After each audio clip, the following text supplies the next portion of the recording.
Assalamualaikum warahmatullahi wabarakatuh. Waalaikumsalam, Mbak. Selamat berjumpa kembali di Ngupas, Mudoroso Pajak Saking Tlatah Sukawati, podcastnya KP2KP Sragen. Masih bersama saya dengan dia. Kali ini kita kehadiran narasumber kita, ada Kepala Seksi Pengawasan 3 dari KPP Pratama Karanganyar. Kita kenalan dan kita sapa beliau dulu yuk. Selamat datang Pak di Ngupas, Pak. Terima kasih, Mbak Dia. Iya, boleh memperkenalkan diri dulu nih Pak ke Sobat Ngupas supaya lebih kenal Pak. Boleh. Terima kasih, Mbak Dia. Saya diundang di sini. Iya. Saya Sukarti dari Baik, KPP Pratama Karanganyar. Baik, Pak Kardi ya Pak Ya. ya. Terima kasih ya Pak sudah berkenan hadir di Ngupas, menemani saya untuk mengupas-ngupas nih Pak. Kira-kira kita mau ngupas-ngupas tentang apa nih Pak? Mungkin topik di sekarang ya akan juga ada peraturan baru juga tentang dana desa, Mbak. Oke, baik. Menarik ya Pak ya untuk kita bahas. Insya Allah. Iya, di mana kita tahu kalau di Sragen itu ada berapa desa Pak? Jadi ini Mbak, informasi bahwa di Sragen ini ada 20 kecamatan dan baik. biasanya sangat banyak, 196. Oh iya, banyak sekali ya Pak. 196 desa. Untuk anggaran dana desa aja di Kabupaten Sragen ini juga besar sekali. Oh iya. 191 miliar yang 190. dikelola untuk tahun 2022 ini. Banyak juga ya Pak. Sangat banyak, Mbak. Sangat banyak ya Pak. Itu dana yang dikelola oleh 196 6 desa. desa. Kemudian kalau dana desa sendiri itu apa Pak? Kita kan dari tadi udah bahas dana desa. Kalau pengertiannya itu apa? Jadi gini, dana desa itu adalah bagian dari APBN ya. Ada pusat, juga ada langsung ke daerah. Dana desa itu termasuk transfer ke daerah yang langsung dari kantor pusat yang dikelola oleh desa-desa di seluruh Indonesia, yang khususnya di 126 desa. Yang di sana kalau di perpajakannya kan untuk setingkat KUR ya, KUR keuangannya yang menangani seperti bendara desa, yang dia diwajibkan untuk ber-NPWP sesuai ketentuan PMK 59 itu loh, Mbak. Itu gimana Pak? Maksudnya itu gimana tadi? Jadi dia diserai untuk mengelola dana desa yang lewat APBN yang penyalurannya itu langsung transfer ke mereka. Oh ke gitu. desa itu. Yang dialokasikan Untuk tahun 2022 ini ya. Mbak, ada peraturan pemerintah baru yaitu nomor 104 tahun 2021 Itu tentang apa Pak? untuk penggunaan dana desa. Iya. Jadi untuk 2022 ini difokuskan untuk 4 hal. Satu, untuk 40% paling sedikit untuk BLT. Oke. Yang kedua, 20% paling sedikit untuk ketahanan pangan dan hewan.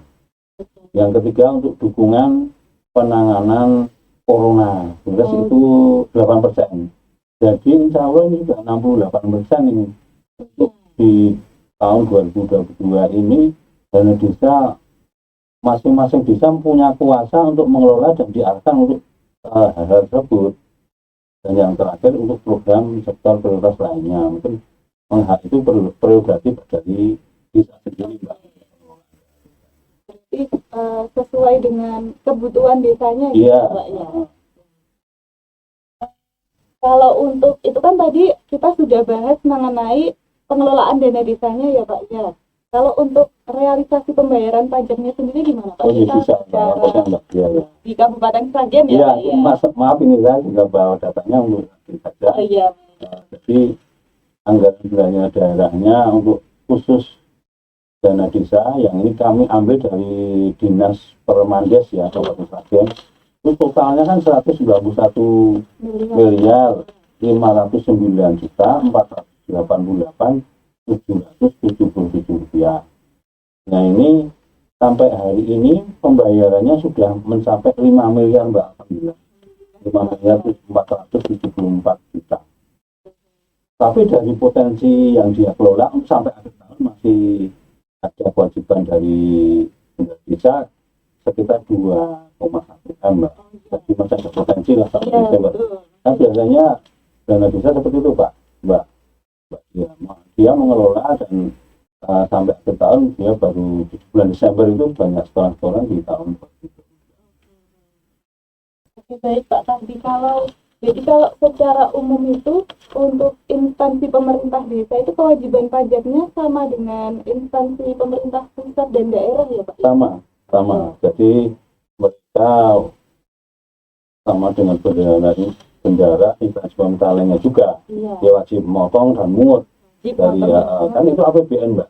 Iya. APBN yang digelontorkan langsung dari kantor pusat ke daerah. Jadi itu agak beda dan langsung itu istimewa sekali untuk dana desa ya. Istimewanya gimana? Langsung dari APBN itu langsung ke Pak desanya, ke rekeningnya mereka langsung. Jadi nggak melalui pemerintah daerah atau Pemda enggak. Iya. Pemda hanya di Superman itu hanya mengelola administrasinya. Mati semua persyaratan mendukung untuk realisasi tahap pertama, kedua, ketiga dan seterusnya itu pengadministrasinya memang di Permandes ya Mbak. Permandes itu uangnya tunai langsung masuk ke kas desa. Selain kewajibannya ada memotong memungut, kemudian menyetorkan ke kas negara juga ya? Iya, benar. Ya.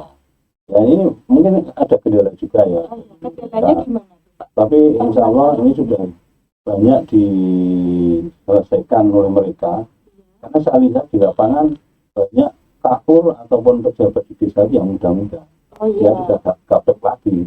Kalau yang tua dia bisa membuat billing sendiri. Iya, betul. Jadi, tapi nggak ada baiknya ya kalau dalam hal konsultasi untuk penggunaan biar tidak salah. Dia memotong, memungut, menyetor itu di KP 2 KP Sragen kan juga ada ya. Ada Pak, iya ada layanan konsultasi. Langsung konsultasi melalui langsung ke sini. Karena apa Mbak? Jangan sampai mereka itu ada permasalahan di lapangan terus nanti menyebabkan dia susah sendiri, apalagi sampai menghadapi namanya urusan hukum ya. Jadi jangan sampai. Ya alhamdulillah sampai hari ini di Karanganyar maupun di Sragen belum menemui tersebut. Jadi alhamdulillah.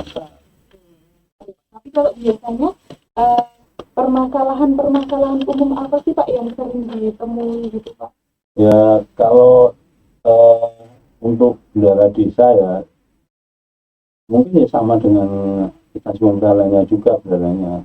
Jadi terdapat belanja yang seharusnya kena pajak namun tidak kena pajak. Contohnya misalnya dia belanja yang harus memungut PPN, dia sering tidak mencari pedagang yang tidak PKP. Dia memilih itu wajib milih toko mana yang sudah PKP yang dia harus dengan PPN juga. Pengenaan pajak yang tidak sesuai dengan tarifnya. Maksudnya misalnya dia melakukan jasa sewa menyewa, mestinya tarifnya 2%, dia perlu 1,5%. Terus kalau salah gitu gimana? Ya itu kan mestinya setiap berapa bulan sekali mestinya dia kan ada pemeriksaan ya, inspektor itu kan juga ada periksa juga. Nanti akan ketahuan di situ.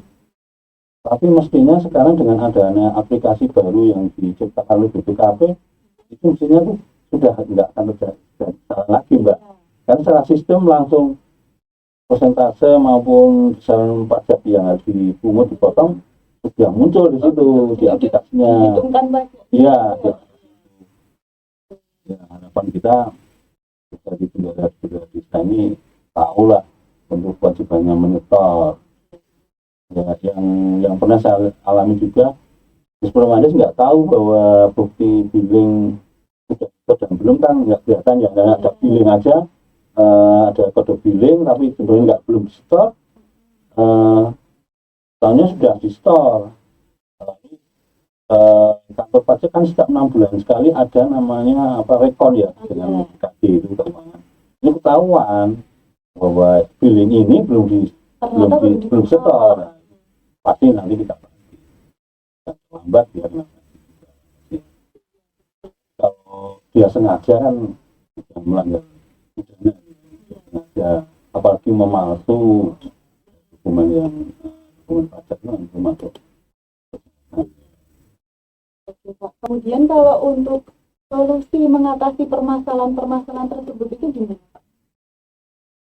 Yang biasa dilakukan bendaharawan desa kan menunda-nunda membuat laporan, terus nyetornya juga terlambat. Nah, itu solusinya ya setiap bulan itu mestinya dilakukan sesuai ketentuan ya. Harusnya dilapor ya dilakukan. Biasanya kan kalau udah mungkin kalau akhir tahun biasanya, nah itu loh. Langsung numpuk jadi. Itu loh Mbak yang jadi penyakit kebiasaan ya. Takutnya malah juga ada yang mau 4 tahun loh Mbak. Oh gitu. Ada yang mau 4 tahun, mestinya di-store di setahun ini, di-store tahun 2023. Itu kan terlambat dan itu salah ya.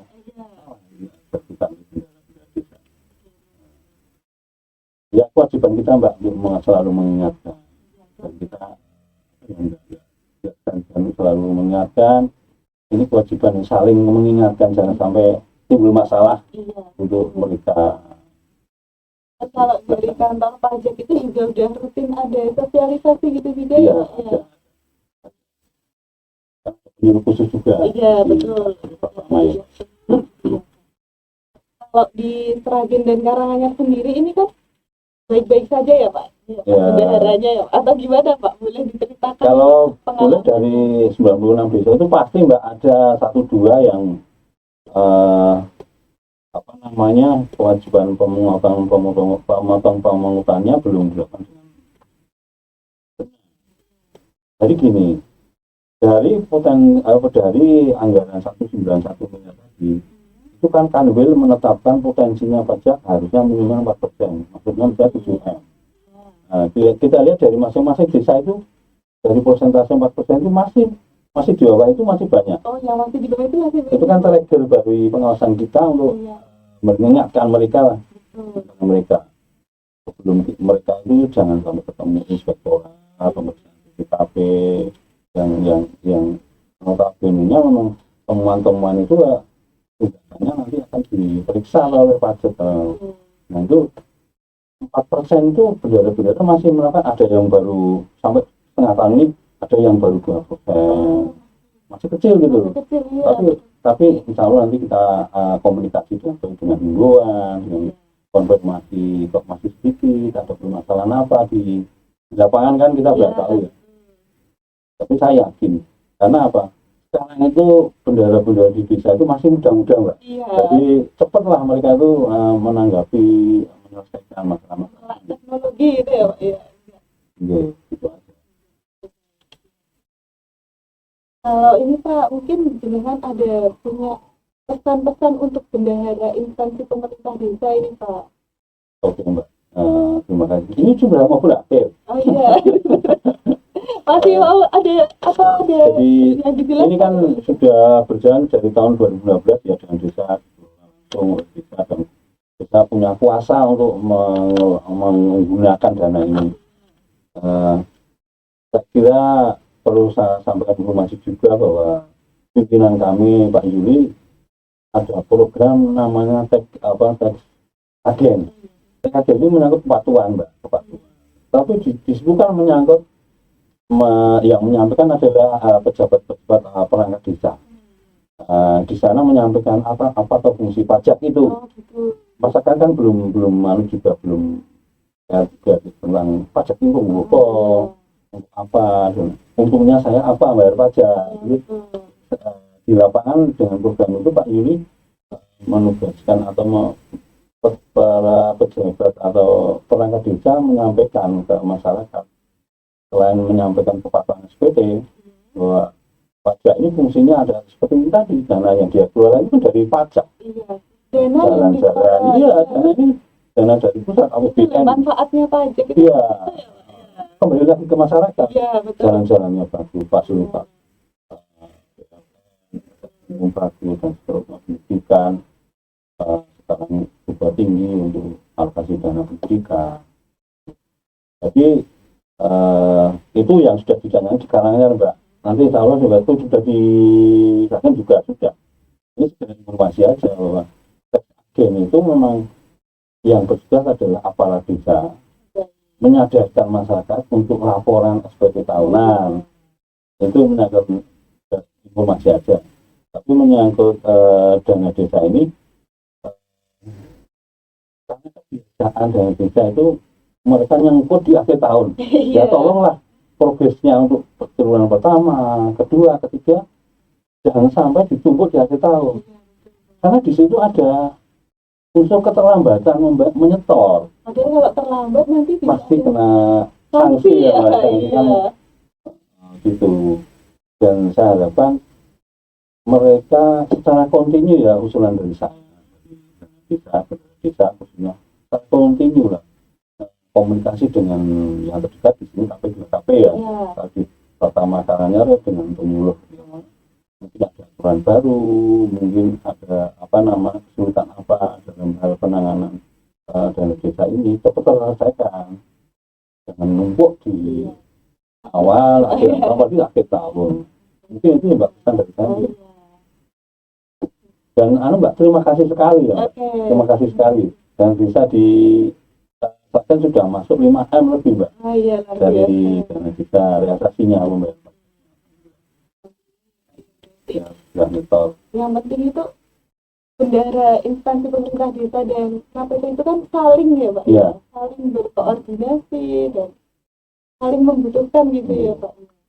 Ya kita maksudnya untuk merangkul mereka atau untuk jangan sampai dia punya masalah dengan pengelolaan itu Mbak. Kita hanya itu aja maksud kita untuk komunikasi. Jangan sampai timbul masalah dalam menangani.